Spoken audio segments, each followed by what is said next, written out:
दोस्तों, ये कहानी है 13 साल की वेडनेसडे एडम नाम की एक लड़की की, जिसके चेहरे पर किसी तरह के कोई इमोशंस नहीं बनते थे और मौत को लेकर उसके अंदर एक अजीब सा जुनून था। वो सोचा करती थी कि मरने के बाद इंसान कहाँ जाता है और उसका क्या होता है। इसी वजह से उसे अक्सर काले और सफेद रंग के कपड़े पहनना ज्यादा पसंद था। उसे देखकर सबको अजीब सा लगता, जैसे कि वो इस दुनिया की ही ना हो। तो चलिए जानते हैं कि आखिर वो लड़की ऐसी क्यों थी। तो कहानी की शुरुआत में वेडनेसडे को एक स्कूल में दिखाया जाता है, जहाँ वो अपनी डरावनी आंखों के साथ बरामदे में चल रही थी। वहीं बाकी सब लोग उसे घूर घूर कर देख रहे थे। जब वेडनेसडे अपना लॉकर खोलती है तो उसके अंदर उसे अपना भाई बंधा हुआ दिखाई देता है, जिसके मुंह में एक सेब था। वेडनेसडे उसकी रस्सियों को खोलती है कि अचानक उसे एक विजन आता है, जिसमें वो देखती है कि कुछ लोग उसके भाई को टॉर्चर कर रहे हैं। यहाँ हमें पता चलता है कि वेडनेसडे कोई आम बच्ची नहीं है और वो किसी को भी छूकर उसका अतीत और भविष्य देख सकती है। जब वेडनेसडे को पता चलता है कि स्विमिंग टीम के लड़कों ने उसके भाई को टॉर्चर किया था, तो वो 2 बैग में पिराना फिशेस को, जो बहुत ज्यादा खूंखार मांसाहारी मछलियाँ होती हैं, उनको भरकर स्विमिंग पूल के पास जाकर उन खून की प्यासी मछलियों को स्विमिंग पूल में छोड़ देती है, जिससे सारे लड़के अपनी जान बचाने के लिए पूल से बाहर निकलने की कोशिश करते हैं। तब वेडनेसडे उनसे कहती है कि उसके अलावा कोई भी उसके भाई को परेशान नहीं कर सकता। इसके बाद सीन शिफ्ट होता है और वेडनेसडे के माता पिता मोर्टिसिया और गोम्स को दिखाया जाता है। वो दोनों वेडनेसडे की हरकतों से परेशान हो चुके थे, इसलिए वो उसे नेवरमोर एकेडमी भेजने का फैसला करते हैं। इस एकेडमी में वो बच्चे रहते हैं जिनके पास कुछ खास ताकतें होती हैं और यहाँ उन्हें अपनी ताकत पर काबू पाना सिखाया जाता है। मोर्टिसिया और गोम्स भी इसी एकेडमी के स्टूडेंट्स थे, जिससे पता चलता है कि उनके पास भी सुपर पावर्स हैं। सीन शिफ्ट होता है और एक लड़के एम्बार्क्स को दिखाया जाता है, जो एक हाइकर था। वो नेवरमोर एकेडमी के पास वाले जंगल में अकेला चला जाता है। वो जंगल में एक जगह रुककर आराम कर रहा होता है कि अचानक एक अनजान क्रिएचर उस पर हमला कर देता है और उसे मार देता है। उस एरिया के एक पुलिस को उसकी जख्मी बॉडी मिलती है और वो आसपास की जांच करता है। यहाँ पता चलता है कि ये पहला हादसा नहीं था, बल्कि इससे पहले भी ऐसे कई हादसे यहाँ हो चुके हैं। दूसरी तरफ वेडनेसडे एकेडमी में जाती है और वहाँ की प्रिंसिपल लैरिसा वीम्स से मिलती है, जो उस एकेडमी को चलाती हैं। लैरिसा उसे रूममेट्स एनिट से मिलवाती है। एनिट एक वेयरवुल्फ थी और हर मामले में वेडनेसडे से पूरी तरह अलग थी। एनिट को रंग बहुत पसंद थे और उसने अपने साइड के कमरे को अलग अलग रंगों से सजा रखा था, जबकि वेडनेसडे को काली और डार्क रंग की चीजें पसंद थी। बाद में एनिट वेडनेसडे को एकेडमी में घुमाती है और वहाँ के मेन ग्रुप फैंग्स, फर्स, स्टोनर्स और स्केल्स के बारे में बताती है। फैंग्स के ग्रुप में वैम्पायर्स होते हैं, फर्स्ट ग्रुप में वेयरवुल्फ होते हैं और स्टोनर्स पत्थर में बदल सकते हैं और उनके सर पर सांप होते हैं। वहीं स्केल्स में जलपरियां होती हैं, जो लोगों के साथ आसानी से हेर फेर कर सकती हैं। एनिट वेडनेसडे को सबसे पॉपुलर लड़की बायंसा बार्कले के बारे में बताती है, जो बहुत ही खूबसूरत जलपरी थी। बायंसा का एक एक्स बॉयफ्रेंड ज़ेवियर थॉप भी उस एकेडमी में होता है, जो अपनी ड्राइंग को असलियत में बदल सकता है। इसके बाद वेडनेसडे के माता पिता वहाँ से चले जाते हैं, लेकिन जाने से पहले वेडनेसडे के पिता उस पर नजर रखने के लिए एक कटा हुआ हाथ वहाँ छोड़ देते हैं, जो जिंदा होता है और उसे थिंग कहा जाता है। इसके बाद वेडनेसडे तलवारबाजी की क्लास में जाती है और वहाँ बायंसा के खिलाफ लड़ने के लिए तैयार हो जाती है। बायंसा और वेडनेसडे के बीच जबरदस्त लड़ाई शुरू होती है और दोनों बराबर पॉइंट पर होते हैं। इसके बाद बायंसा कहती है कि वो बिना किसी हेलमेट के ये गेम खेलना चाहती है और ये गेम तब खत्म होगा जब दोनों में से किसी एक के शरीर से खून निकलेगा। दोनों के बीच फिर से लड़ाई शुरू होती है और दोनों एक दूसरे के ऊपर वार पे वार करते हैं। बायंसा वेडनेसडे पर वार करती है और उसके सर के बाएं तरफ एक कट लग जाता है, जिससे वेडनेसडे के सर से खून निकलने लगता है। इस तरह बायंसा जीत जाती है। वेडनेसडे को चोट पर मरहम लगाने के लिए ले जाया जाता है। जैसे ही वेडनेसडे पट्टी लगवाकर बाहर निकलती है, ऊपर से बर्ड के आकार का एक बड़ा पत्थर उसके ऊपर गिरने वाला होता है, लेकिन उसी वक्त ज़ेवियर उसे धक्का देकर बचा लेता है। कुछ देर बाद वेडनेसडे अपने कमरे में वापस आती है तो उसे महसूस होता है कि कमरे में कोई है और उस पर नजर रख रहा है। वो कमरे को चेक करती है और बेडशीट के नीचे उसे थिंग मिल जाता है। वेडनेसडे समझ जाती है ये उसके माता पिता का काम है, इसलिए वो थिंग से कहती है कि उसे उसका साथ देना होगा, वरना वो उसे ड्रॉर में बंद कर देगी। थिंग डर जाता है और उससे वादा करता है कि वो वेडनेसडे के साथ गद्दारी नहीं करेगा। वेडनेसडे ने जो पिराना वाला प्रैंक किया था, उस वजह से उसे दिमागी डॉक्टर के पास ले जाया जाता है। लैरिसा उसे नेवरमोर एकेडमी के पास ही एक छोटे से शहर जेरिको में जांच के लिए लेकर जाती है। वेडनेसडे अपनी थेरेपिस्ट से मिलती है, लेकिन उसे किसी के बारे में कुछ भी नहीं बताती। उसके दिमाग में एक प्लान आता है और वो बाथरूम से जाने के बहाने खिड़की से निकलकर भाग जाती है। इस बीच वो एक आदमी से टकरा जाती है और उसे एक विजन आता है, जहां वो देखती है उस आदमी की कार एक्सीडेंट में मौत होने वाली है। वेडनेसडे डर जाती है और रिलैक्स होने के लिए एक कॉफी शॉप में पहुंच जाती है। वहाँ उसकी मुलाकात पुलिस के बेटे टायलर से होती है, जो वहाँ कॉफी बेचने का काम करता है। टायलर अपनी एस्प्रेसो मशीन को ठीक करने की कोशिश कर रहा होता है, लेकिन उसे कुछ समझ नहीं आता क्योंकि मशीन में जो इंस्ट्रक्शंस लिखे हुए थे वो इटालियन भाषा में थे। वेडनेसडे को इटालियन पढ़ना आता था, इसलिए वो आसानी से मशीन को ठीक कर देती है और इसके बदले में वो उसे बस स्टेशन तक छोड़ने को कहती है। टायलर के कुछ कहने से पहले ही वहाँ वो लड़के आ जाते हैं जिन्होंने वेडनेसडे के भाई को टॉर्चर किया था। वो लोग वेडनेसडे को भी परेशान करने लगते हैं। पहले वेडनेसडे उन्हें नजरअंदाज करने की कोशिश करती है, लेकिन जब बर्दाश्त नहीं होता तो वो उन्हें मारने लगती है। कुछ ही समय में लरिसा पुलिस के साथ वहाँ आ जाती है और वहाँ की हालत देखकर उसे गुस्सा आता है और वो वेडनेसडे को डांटती है। इसके बाद वो लोग नेवरमोर एकेडमी जाने के लिए निकल जाते हैं। रास्ते में उन्हें एक टूटी फूटी कार दिखाई देती है जिसका एक्सीडेंट हो गया था और उस कार में वही आदमी था जिससे वेडनेसडे टकराई थी। उस रात वेडनेसडे वायलिन में बहुत डरावना म्यूजिक बजाती है। वो पूर्णिमा की रात थी और भेड़ियों के चिल्लाने की आवाज भी सुनाई देती है। तभी एनेट वेडनेसडे को बताती है कि वो खुद को वेयरवुल्फ में नहीं बदल सकती, इसलिए वो बाकी लोगों के साथ नहीं जा सकती थी। इस बीच थिंग टेलर के कमरे में जाता है और उसे वेडनेसडे से बात करने के लिए कहता है। टेलर डर कर उसकी बात मान लेता है और वेडनेसडे से वीडियो कॉल पर बात करता है। वेडनेसडे उसे आने वाले हार्वेस्ट फेयर में मिलने के लिए कहती है और कहती है कि वो लोग वहाँ मजे करेंगे, लेकिन असल में वो सिर्फ वहाँ से भागना चाहती थी। हार्वेस्ट फेयर में लरिसा वेडनेसडे पर अपनी चील जैसी नजर बनाए रखती है। इसके बावजूद वेडनेसडे टेलर से मिलने में कामयाब हो जाती है। वो दोनों वहाँ से भागने ही वाले होते हैं कि वेडनेसडे अपने क्लासमेट रोवन से टकरा जाता है। रोवन तुरंत जंगल की तरफ भाग जाता है। रोवन से टकराने के बाद वेडनेसडे को विजन आता है कि रोवन जंगल में किसी के हाथों बेरहमी से मारा गया है। वो डर जाती है और भागने का प्लान बदलकर रोवन को रोकने के लिए उसके पीछे जाती है, लेकिन इससे पहले कि वो कुछ बोल पाती, रोवन अपनी ताकत का इस्तेमाल करके वेडनेसडे को पेड़ के सहारे ऊपर लटका देता है। इसके बाद वो वेडनेसडे को अपनी माँ के बारे में बताता है जो भविष्य देख सकती थी। उसकी माँ ने 25 साल पहले एक तस्वीर बनाई थी और कहा था कि वेडनेसडे नेवरमोर एकेडमी को बर्बाद कर देगी। इसलिए रोवन कहता है कि कुछ भी बुरा होने से पहले वो वेडनेसडे को मार देगा। इसके बाद वो अपनी जादुई ताकत से वेडनेसडे का गला घोंटने लगता है। तभी एक भयानक राक्षस उसके ऊपर हमला कर देता है और रोवन को बेरहमी से मारकर वहाँ से गायब हो जाता है। वेडनेसडे उसकी कटी फटी बॉडी के ऊपर पड़ी हुई उस तस्वीर को उठाती है जिसे रोवन की माँ ने बनाया था।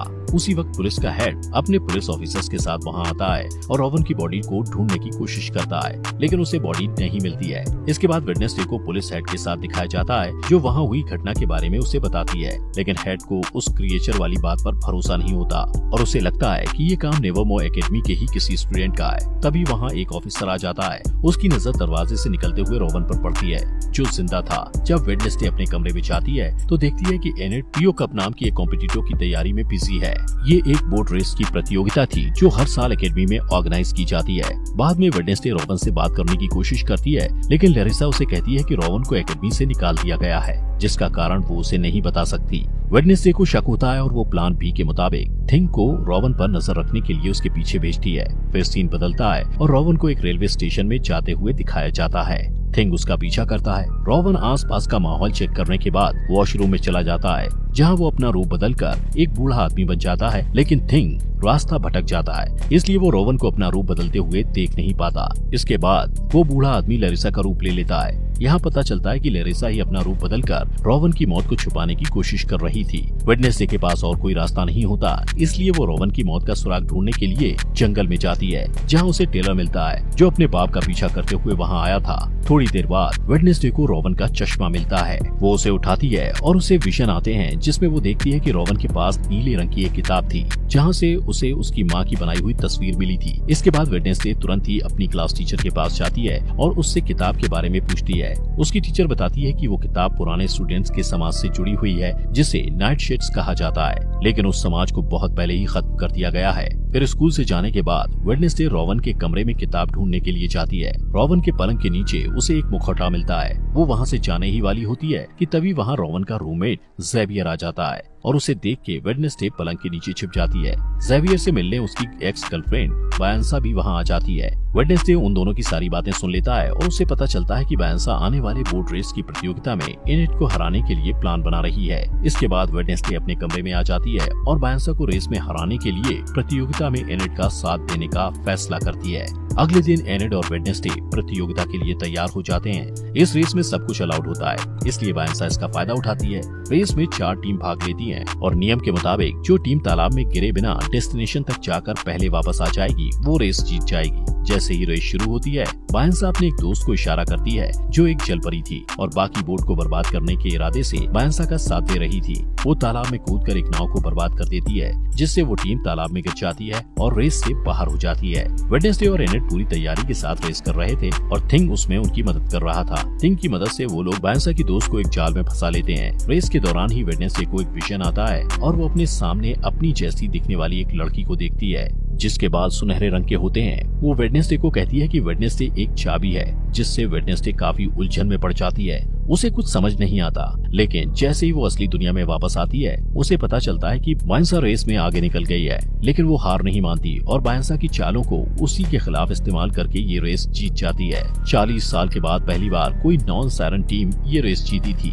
लैरिसा एनेड को पीओ कप ट्रॉफी देती है, लेकिन वेडनेसडे को ज्यादा अटेंशन पसंद नहीं था, इसलिए वो वहाँ से चली जाती है। वो नेवरमोर एकेडमी के पुराने स्टूडेंट एडगर एलन पो की मूर्ति के पास जाती है और अचानक उसकी नजर उस मूर्ति के हाथ में रखी पत्थर की किताब पर जाती है, जिसके नीचे उसे एक निशान दिखाई देता है। वो निशान ठीक वैसा ही था जो उस तस्वीर में बना हुआ था, जिसे रोवन ने मरने से पहले उसे दिया था। उस बुक में वेडनेसडे को कुछ पहेलियां मिलती हैं, जिसे वो तुरंत सुलझा लेती है और उसे एक सुराग मिलता है। उस सुराग में 2 बार चुटकियां बजाना होता है। जब वो 2 बार चुटकियां बजाती है तो अचानक एक छुपा हुआ बरामदा खुल जाता है, जहाँ एक गुप्त कमरा होता है। वहाँ वेडनेसडे को रोवन की किताब मिल जाती है, जिसमें रोवन ने तस्वीर को फाड़कर निकाला था। वो उस किताब को अपने बैग में रखती है, लेकिन इससे पहले कि वो आगे जा पाती, कोई उसके सिर को एक काले कपड़े से ढक देता है। थोड़ी देर बाद जब काले कपड़े को हटाया जाता है, तब वो देखती है कि वायंसा, ज़ेवियर और कुछ स्टूडेंट्स उसे घेर कर खड़े हुए हैं और ये सभी नाइटशेड्स के सदस्य हैं। यहाँ पता चलता है कि लैरिसा ने उनके ग्रुप को खत्म किया था। इसके बाद ज़ेवियर उसे अपने ग्रुप में शामिल होने के लिए कहता है, लेकिन वेडनेसडे मना कर देती है और वहाँ से चली जाती है। इसके बाद लैरिसा को दिखाया जाता है जो आउटरीच डे के बारे में घोषणा करती है, जहाँ एकेडमी के सारे स्टूडेंट्स को शहर के आम लोगों से मिलना जुलना होता है और उनके साथ काम करना होता है। इन लोगों को नॉमीज कहा जाता है। जब वो लोग शहर पहुँचते हैं, तब वेडनेसडे ज़ेवियर को बताती है कि उसके रूममेट की मौत हो चुकी है, लेकिन उसे इस बात पर भरोसा नहीं होता है और वो कहता है कि रोवन की मौत नहीं हो सकती, उसे बस एकेडमी से निकाल दिया गया है। इसके बाद वेडनेसडे उसे वो तस्वीर दिखाती है जो रोवन की माँ ने बनाई थी। ज़ेवियर उस तस्वीर को करीब से देखता है और कहता है कि इस तस्वीर में जो आदमी है उसने जेरिको शहर को बसाया था और उसका नाम जोसेफ क्रैकस्टोन है। थोड़ी देर बाद वेडनेसडे पिलग्रिम वर्ल्ड में जाने का फैसला करती है, जहां जेरिको के इतिहास के बारे में पता चलता है। वहां वेडनेसडे यूगिन नाम के लड़के से मिलती है जो मधुमक्खी पालने वाले क्लब में उससे पहले मिल चुका था और दोनों की दोस्ती भी हो गई थी। वो दोनों बातें करने लगते हैं और आसपास की चीजों को देखते हैं। इसके बाद सारे स्टूडेंट्स वहाँ की केयरटेकर अर्लिन से मिलते हैं, जो उन्हें पिलग्रिम वर्ल्ड घुमाते हुए जोसेफ क्रैकस्टोन की कलाकृतियों के बारे में बताती है। वेडनेसडे को ये सारी बातें इंटरेस्टिंग लगती हैं और वो अर्लिन से उसके बारे में और जानना चाहती है। अर्लिन बताती है कि उनके पास जोसेफ क्रैकस्टोन के खेतों में इस्तेमाल किए जाने वाले औजार, खाने पीने के बर्तन और फैमिली रूम्स भी हैं। वेडनेसडे कहती है वो यहाँ काम करना चाहती है, लेकिन अर्लिन कहती है कि उसे रेनोवेट किया जा रहा है, इसलिए वो वहाँ काम नहीं कर सकती है और कहती है वो सब ये ओल्ड वजरी में काम करेंगे और घूमने आए हुए लोगों को केक बांटेंगे। बाद में वेडनेसडे और यूगिन क्रैकस्टोन के फैमिली रूम में घुस जाते हैं। वहाँ वेडनेसडे को एक तस्वीर मिलती है जिसमें वो लड़की भी होती है जिसे वेडनेसडे ने अपने विजन में देखा था। थोड़ी देर बाद उसे वो किताब भी मिल जाती है जो उस लड़की ने पकड़ी होती है। वेडनेसडे देखती है कि उस किताब के सारे पन्ने खाली हैं, इसलिए उसे शक होता है कि ये किताब नकली है। तभी वहाँ यूगिन के साथ अर्लिन आ जाती है और उसे पकड़ लेती है। वेडनेसडे उससे असली किताब के बारे में पूछती है, तब अर्लिन झिझकते हुए बताती है कि 1 महीने पहले वो किताब चोरी हो गई थी। इसके बाद वो कॉफी शॉप में वापस टेलर से मिलती है और वो दोनों जोसेफ के बारे में पता करते हैं। टेलर कहता है कि ओरिजिनल मीटिंग हाउस का जो हिस्सा बचा हुआ है वो जंगल में है और पूरी तरह खंडर हो चुका है, जिसका इस्तेमाल अब क्रैश पैड के रूप में किया जाता है। इसके बाद वेडनेसडे जोसेफ क्रैकस्टोन की उस जगह की तलाश करने के लिए थिंग के साथ तुरंत जंगल में जाती है। इस दौरान उन्हें एक बेघर आदमी मिलता है, लेकिन थिंग उसका दम घोटने लगता है और उसे डराकर भगा देता है। तभी वेडनेसडे को एक विजन आता है और वो खुद को 400 साल पहले के टाइम में देखती है। यहाँ वो सुनहरे बाल वाली लड़की दिखाई देती है जिसे वेडनेसडे पहले भी अपने विजन में देख चुकी थी। उस लड़की को गाँव वालों ने घेर रखा था और वो उसे शैतान की संतान कहकर पुकार रहे थे। तभी वहाँ जोसेफ क्रैकस्टोन आ जाता है और उस लड़की को गुडी एडम्स कहकर बुलाता है। वो कहता है कि गुडी एक डायन है और उसे भी उसकी माँ और दूसरे आरोपी के साथ उस खेत में मर जाना चाहिए। इसका जवाब देते हुए गुडी कहती है कि जोसेफ ने उसकी जमीन हड़पी है, बहुत से निर्दोष लोगों की जानें ली गई है और उनकी शांति छीनी है। जोसेफ को गुस्सा आता है और वो गुडी को थोड़ी देर तक घूरता है और फिर उस खेत में आग लगा देता है। गुडी अपनी माँ को बचाने की कोशिश करती है, लेकिन उसकी सारी कोशिशें बेकार हो जाती हैं। जब कोई उम्मीद नहीं बचती तो वो एक गुप्त दरवाजे से निकलकर वहाँ से भाग जाती है। वेडनेसडे वहाँ छुपकर ये सब कुछ देख रही थी। गुडी जल्द ही वेडनेसडे के पास आती है और कहती है कि जोसेफ अपनी ये लड़ाई तब तक नहीं रोकेगा जब तक वो सबको मार नहीं देगा। इस खुलासे के बाद वेडनेसडे असली दुनिया में आ जाती है। वो थिंग को सब कुछ बताती है जो उसने अभी अभी देखा था। उनकी बात खत्म भी नहीं होती कि अचानक उन्हें वही भयानक राक्षस नजर आता है जिसने रॉबन को मारा था। उसी वक्त बारिश होने लगती है। वेडनेसडे बारिश में भीगते हुए उसके पीछे भागती है, लेकिन वो बहुत आगे निकल जाता है। वेडनेसडे उसके पैरों के निशान का पीछा करती है, लेकिन अचानक वो निशान इंसान के पैर के निशान में बदल जाते हैं, जिससे पता चलता है कि वो राक्षस कोई इंसान ही है। तभी वेडनेसडे ज़ेवियर से टकरा जाती है और उसे सब कुछ बताती है जो उसने देखा था। ज़ेवियर उन पैरों के निशान को देखना चाहता है, लेकिन बारिश के कारण पैरों के निशान मिट जाते हैं। अगले दिन शहर में जोसेफ क्रैकस्टोन की नई मूर्ति के उद्घाटन के लिए सब लोगों को इकट्ठा किया जाता है। वेडनेसडे जेरिको के मार्चिंग बैंड के साथ डोंट स्टॉप का म्यूजिक प्ले करती है और शहर के मेयर और प्रिंसिपल लैरिसा मूर्ति का उद्घाटन करते हैं। लेकिन तभी थिंग वेडनेसडे के ऑर्डर के मुताबिक मूर्ति को ब्लास्ट कर देता है और सब लोग डरकर भाग जाते हैं। वेडनेसडे की आंखों में बदले की चमक दिखाई देती है और वो अब भी वायलिन बजा रही होती है। इसके बाद लैरिसा वेडनेसडे पर चिल्लाती है क्योंकि उसे लगता है कि ये सब वेडनेसडे ने किया है, लेकिन वेडनेसडे कहती है कि उसने ऐसा कुछ नहीं किया है। वेडनेसडे लैरिसा पर इल्जाम लगाते हुए कहती है कि वो जंगल में होने वाले खूनी हादसे का सच जानते हुए भी अनजान बनने की कोशिश कर रही थी। उस रात वेडनेसडे को मिलने वाला बेघर आदमी जंगल में दिखाई देता है। तभी वो राक्षस उस पर हमला कर देता है। उस बूढ़े आदमी के पास एक कैमरा था जिसमें वहाँ की तस्वीरें कैद हो जाती हैं। कुछ समय बाद पुलिस हेड और उसकी टीम जंगल से उस खंडर तक पहुँच जाते हैं और उन्हें उस बेघर बूढ़े आदमी की बॉडी मिलती है। उन्हें वो कैमरा भी मिलता है जिसमें हादसे के वक्त की फुटेज होती है जो असली गुनहगार को सामने ला सकता है। जब कैमरे की तस्वीरों को बड़ा करके देखा जाता है तब पुलिस हेड हत्यारे का चेहरा देखता है। वो एक राक्षस का चेहरा था जिसे देखकर ऐसा लगता था जैसे वो किसी के बुरे सपने से निकल कर आया हो। दोस्तों, अगर आपको इस सीरीज के नेक्स्ट एपिसोड चाहिए तो कमेंट बॉक्स में नेक्स्ट एपिसोड लिखें और ये सीरीज यहाँ तक अच्छी लगी हो तो लाइक करें और अपने फॉक्स एक्सप्लेनर हिंदी चैनल को सब्सक्राइब करना मत भूलना।